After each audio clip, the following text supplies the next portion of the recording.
McConnell versus Trump. What's become a hit show on this channel is really heating up today, as Mitch McConnell is literally trying to screw over the president. Screw over the president by undermining exactly what the president's doing. The president fired back, the two are at odds, and this is not the first time this has happened. In a real twist of turns, suddenly Pelosi versus Mnuchin is not the real battleground of this channel. It's now McConnell versus Trump.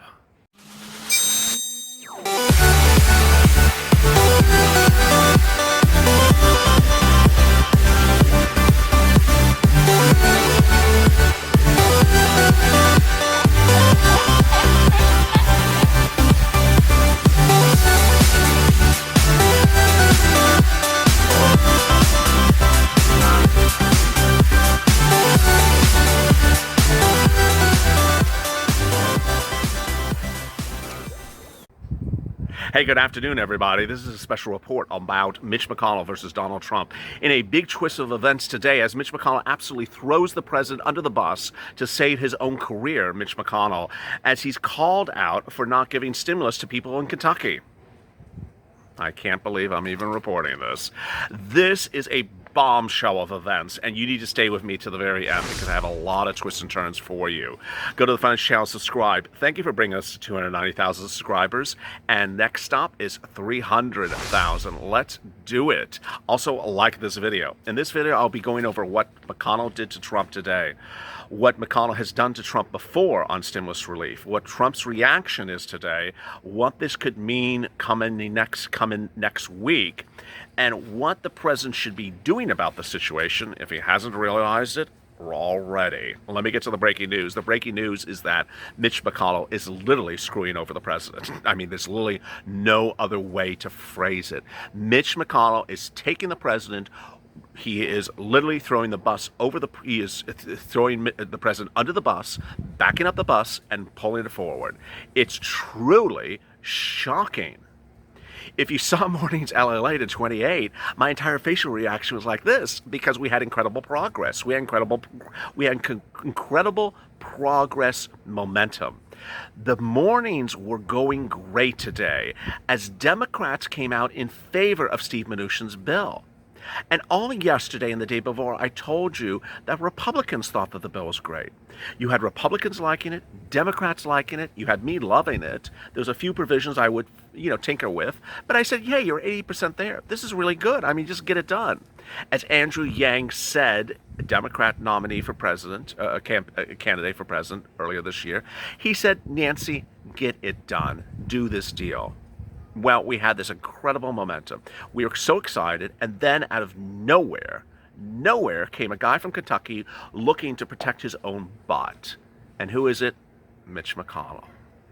Mitch McConnell, for backup, so you understand that where we are today, 24 hours ago, last night, appeared in his single and only Senate debate for Kentucky senator.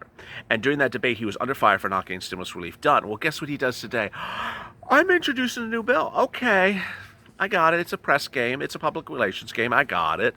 You know, if you've been with me for a while, that Mitch McConnell's very, very good with a publicity game. He's much better than the Temple of Doom. He's even better than the president. No one plays publicity better than Mitch McConnell. But he played this publicity game wrong. Why? Because he leaked out the provisions of what he's going to do. He said, I'm going to do a stimulus package bill. And next week when we get back into session and we reopen our doors for the Senate, we will do stimulus before anything else and get it approved. Sounds really good. Mitch should have kept his mouth shut and until we heard the rest of the statement, because then it got really bad. Shortly thereafter, he said, well, let me tell you what I'm doing next week. I'm not giving you stimulus checks. I'm not giving you really good enhanced unemployment benefits. I'm just giving a lot of money to big businesses again. And it'll be basically the same bill that I introduced a few weeks ago that failed within about 24 minutes. And we're just going to try it again. So, hey, here I am. President was furious. President went on social media and tweeted, go big or go home. Who do you think that's in reference to? Mitch. Mitch's bill next week will be $500 billion. The president's at $1.8 trillion. So ultimately what you have is Mitch going the other direction. When you start a day with incredible momentum at 1.8 trillion, you have bipartisan support. What does Mitch do? He goes to partisanship again. He introduces a bill that's not supported by Pelosi. Do you think Pelosi's going to support $500 billion? No. Do you think moderate Republicans are going to support it? No. He didn't get all the Republicans to support it last time. Is it going to have airlines in it? No. Is it going to have hospitality in it? No. Is it going to have grants? No. What does it have in there? Much of nothing. What you need to understand is that Mitch McConnell has been doing this and screwing over the president for months. And I don't understand why the president doesn't get this. Either the president understands it and he's trying to just ignore the subject matter and not have a public spat, or he doesn't grasp it. Let me explain it to you. When stimulus started heating up in May, we only had the Heroes Act from the Temple of Doom. And that was the time at which she said, McConnell, pause the situation. At that time, McConnell said, we don't need unemployment benefits for Americans because they're staying home and getting rich off the American dollar. Okay. He said, we don't need stimulus checks. The economy's doing really well. Okay. He said, I don't have enough economic data. Check back with me in a few months when I have more economic data. Okay. He looked crazy. So then in the weeks that followed, everyone was wondering, okay, Mitch, are you going to do your own stimulus bill? Yeah, I'll do it. Well, ultimately, if you remember back in the day, there was an option for him to write the bill with the White House. They couldn't agree. So what did Mitch do? He went and wrote his own bill. He introduced his bill called the HEALS Act, no stimulus checks in it. And ultimately, within 24 hours, the president slammed Mitch's bill, calling it an irrelevant document, calling it a waste of time, a joke. Needless to say, Mitch did hear this. And at the time, I reported that Mitch told fellow Republicans, don't support Trump. Don't support Trump and fend for yourself. Trump may not get reelected. Do what needs to be done for yourself to get reelected. And today, that's exactly what Mitch is doing. So in the weeks that followed, as the HEALS Act went nowhere, then Mitch proposed a skinny bill. Coming into the skinny bill, we were told by the White House what might be in the skinny bill. We were all excited. We were told there was going to be rent aid and eviction moratorium and mortgage forbearance and a really good FPUC and some stimulus checks. We were told there's stimulus checks in there. We were told by every White House member there's stimulus checks in there. Well, guess what happened? The bill debuted, and once again, Mitch screwed over the president. Had no stimulus checks in there. Had no eviction moratorium. Had no mortgage forbearance. Had a crappy FPUC of, I think it was $300 a week. So what did the president have to do? President had to do executive orders to clean it up. He had a Mitch of a problem. And he had to clean it up. So he announced LWAs, executive orders, the president. Then he announced eviction moratoriums with CDC. Then he announced mortgage forbearance. He had to work around Mitch because Mitch was screwing him over. Why is this happening? You're sitting here like, God, this Mitch is horrible. Why is this happening? Because ultimately, Mitch does not like that he was excluded from the negotiations this time, that he was told to just sort of watch from the sidelines. And with that, he took a personal vendetta with the situation. Steve Mnuchin was asked this question by CNBC no less than 2 weeks ago. Remember when he was a speaker at regarding Alpha, a CNBC conference? Well, he was asked by Becky Quick, Steve Mnuchin. He says, well, what about Mitch McConnell? Will Mitch McConnell support anything you do with Nancy? And Steve Mnuchin paused and said, well, we haven't got to that point yet. I still have to get a deal with Nancy Pelosi. Ultimately, the answer was no. Ultimately, the answer was no, we're not going to get a deal with Steve Mnuchin. Over the weekend, the question was asked again, this time of Larry Kudlow. Well, what about these reports that there's 20-something Republicans who simply are disavowing anything that you do in the White House? Is this really true? Larry Kudlow said, well, my friends support me. And CNN asked him again, I'm not asking about your Republican friends. I'm talking about those 20 Republicans that are very aligned to Mitch McConnell. Let's change the subject. Didn't answer the question.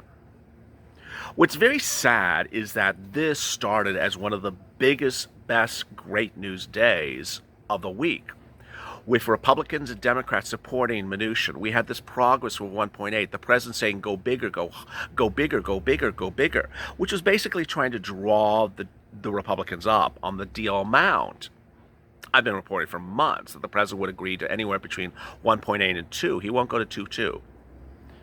But it's not so much that the Republicans won't go higher, is that Mitch is trying to screw over the president. And it gets even worse. Mitch could have left the Senate open and not closed it and ended its recess 2 weeks ago.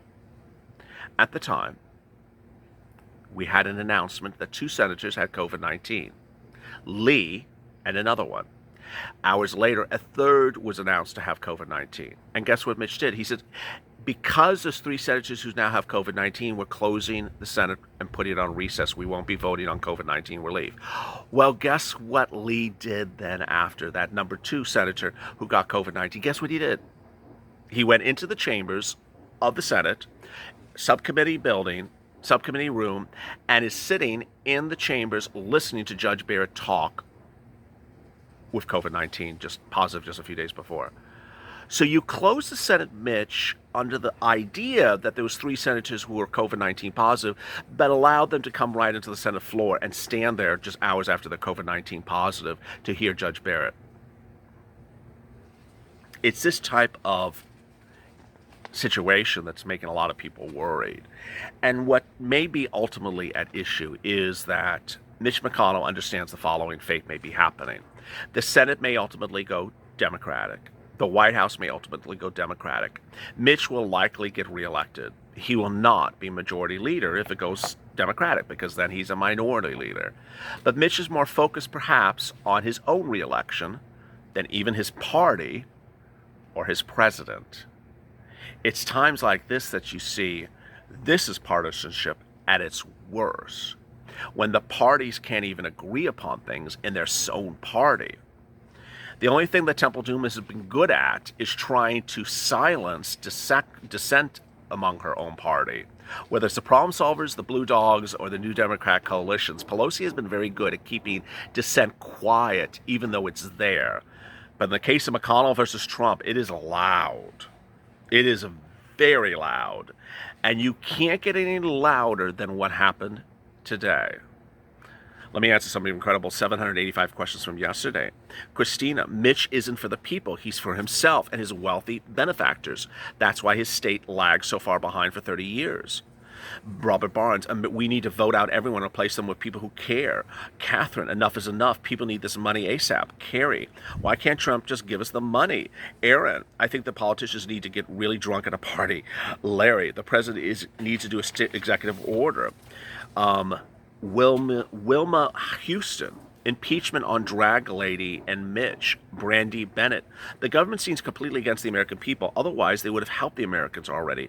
This caused this and now argue over whether we should be helped. It's a very sad state in America. You know, it was a very sad day in America as well, along the comment of Brandy Bennett, which I adored. Thank you for your comment, Brandy. Was when Mitch called Americans lazy when the pandemic hit. You're lazy, staying at home because of a lockdown that your city or county has announced, not because, you want to, and collecting unemployment assistance to get rich on the American dollar. These are people who are laid off. These are people who lost their jobs. These are people whose jobs went under. These are people whose jobs got shut down by local government. And Mitch is sitting there calling you lazy and getting rich on $600 a week? The man who's done his own lobster bill is calling you lazy. Then, the thing that really fried me, even more than that, was when in April we saw unemployment claims shoot up. We had been at 200,000 new unemployment claims per week before the pandemic hit, the best number since, I think, the 1920s. It suddenly shot up to 1 million new unemployment claims per week. Every Thursday, it's announced every Thursday morning about 5 a.m. Pacific Standard Time. It was 1 million new jobless claims in March, every week, and then April, every week. And by April, what did Mitch say? I don't know if I can pass stimulus because I don't know what the economic situation is. What? What do you mean you don't know what the economic situation is? Unemployment rate is at 1 trillion 1 million new people per week. What are you doing? This video is about enhanced unemployment benefits. And is Mitch trying to extend FPUC? No. At a good number? No. Is he trying to extend PUA? No. Is he trying to give you extra weeks of UI? No. What is his view about UI and PUA? That you're trying to get rich off the federal government.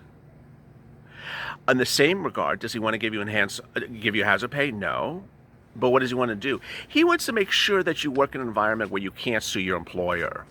I haven't done that in a while, but Mitch's liability insurance provision basically says if the employer coughs on you and is COVID-19 positive, just coughs on you, and you get COVID-19, you may still not even be able to sue the employer if it was accidental. Mitch is trying to do everything he can to give big business big money, and is trying to do everything he can not to give you a penny for unemployment, stimulus, family relief, children relief, and everything else. And it's truly a disgrace. James Parley, as long as Pelosi is involved, no one's going to get anything, and Trump should have done the executive orders already.